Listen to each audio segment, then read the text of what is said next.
សួស្តីអ្នកនរគ្នាហ្នឹងហើយហ្នឹងចង់បង្ហាញ page មួយដែលជា page បោកប្រាស់ហ្នឹងហើយ page នេះឈ្មោះ TIR Cambodia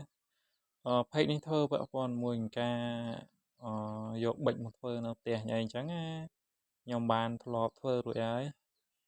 អឺ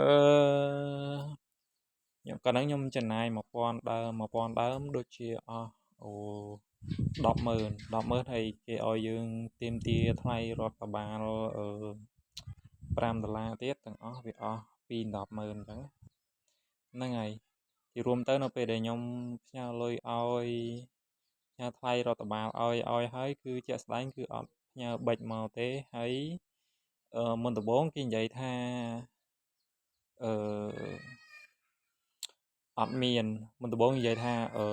ផ្ញើលុយទៅកក់អវ៉ាន់វ៉ាន់ត្រៀមដឹកជញ្ជូនត្រៀមអីឲ្យអញ្ចឹងដល់ពេលយើងផ្ញើលុយឲ្យចាំប្រហែលខ្ទង់អឺមួយអាទិត្យឥឡូវចូលចិត្តកន្លះខែចិត្តមួយខែហើយអត់ទាន់ផ្ញើឲ្យទេតើបើយើងឆាតសួរនាំច្រើនចោះច្រើនឡើងឥ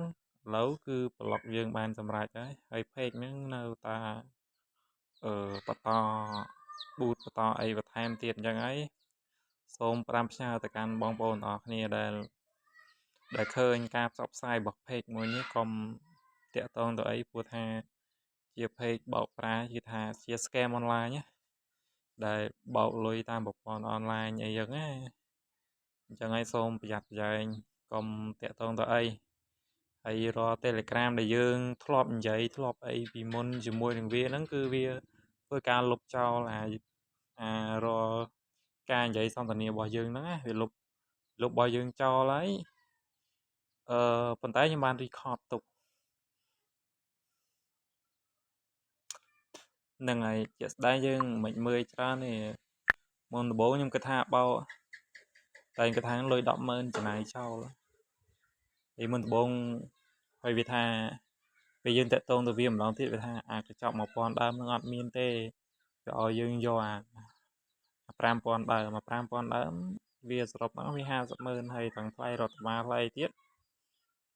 វាអស់650000នេះទាំងអស់ហ្នឹងហើយទាំងអស់យើងគិតមើលខ្លួនឯងទៅហើយនេះគឺបិទ comment អត់ឲ្យ comment ទេព្រោះធម្មតា page វាបោកគេអញ្ចឹងនៅពេលដែលគេអត់ឃើញអាវ៉ាន់ផ្ញើឲ្យអញ្ចឹងទៅវាគេអត់ឲ្យចូល comment ចូលអីយើងអញ្ចឹងណាហើយកាលពីខ្ញុំធ្វើមុនដំបូងគឺតែបាន2000 like ទេឥឡូវឡើង4200 like ហើយអញ្ចឹងមានន័យថា page ហ្នឹងបានបោកមនុស្សអស់4000នាក់ហើយយើងគិតមើលទៅខ្ទាបបំផុតម្នាក់100000ហើយយើងគិតគុណជាមួយនឹង4000នាក់ទៅអញ្ចឹងយើងឃើញលុយហើយថា page ហ្នឹងបោកលុយពីបងប្អូនខ្មែរយើងអស់ប្រហែលអីប្រហែលអញ្ចឹងណាហ្នឹងហើយសម្រាប់បងប្អូនដែលបានឃើញព័ត៌មាននេះចាំជួយ share ចែកម្លែកទាំងអស់គ្នាផងហ្នឹងហើយព្រោះ page នេះគឺជាប្រភេទ page បោកប្រាស់ទេ online scam អីនេះឲ្យយើងផ្ញើអត្តសញ្ញាណប័ណ្ណផ្ញើលេខផ្ញើអីឲ្យដល់ពេលរួចអត់ផ្ញើអីវ៉ាន់ឲ្យទេហើយអត់តបមួយយើងហើយប្លុកយើងចោលទៀតហ្នឹងហើយបិទ comment អត់ឲ្យ comment ចូលទេព្រោះអ្នក comment នឹងភាគច្រើនសុទ្ធតែអ្នកត្រូវpage នឹងបោកអញ្ចឹងហ្នឹងហើយអញ្ចឹងគេមានចាប់ពី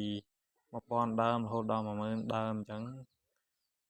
បាទអញ្ចឹងខ្ញុំមានតែប៉ុណ្្នឹងទេហើយចាំលើកក្រោយខ្ញុំធ្វើវីដេអូបង្ហាញទៅកាន់អ្នកនរគ្នាទៀតនេះ TIR Cambodia